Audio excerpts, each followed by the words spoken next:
ఇందువచ్చును వారు మరల వంగి నేల మీద వ్రాయిచుండెను. వారా మాట విని పెద్దవారు మొదలుకొని చిన్నవారి వరకు ఒకని వెంట ఒకడు బయటికి చల్లంగా జారుకుంటా ఉన్నారన్నమాట.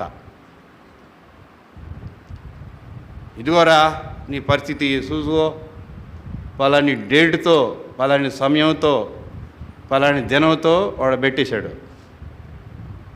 ధర్మశాస్త్రం ఇట్లానే చెప్పుందా? ఒక్కదాన్ని జుట్టు పట్టుకొని తీసుకురమ్మందా? వాడిని కూడా చెప్పుందా? చూసుకోరా, ధర్మశాస్త్రంలో పలాని అధ్యాయం ఈ విధంగా ఉంది చూసుకోరా అని రాసి వీళ్ళందరూ భారతం మొదలుపెట్టి ఉంటాడు. అలాని సమయంలో ఇదిగో నీ జీవితం. ఆయన వెలుగైనటువంటి వాడండి. ఆయనకు మరుగైంది ఏంటి?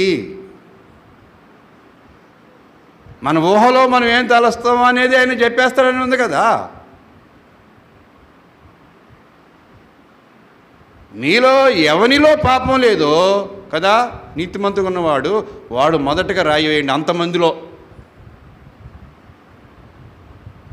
పెద్దల మొదలుకొని చిన్నల వరకు ఒకరి వెంట ఒకరు చల్లంగా దారుకున్నారు. చేతులతో రాళ్ళు పట్టుకు వచ్చిన వాళ్ళు, జుట్టు పట్టుకుని నడుచుకొచ్చిన వాళ్ళు అంటే కొట్టుకుంటా ఆయన దగ్గర తీసుకొచ్చినప్పుడు కదా, అప్పుడు ఏముందంటే వాక్యంలో యేసు అక్కడే మిగిలాను.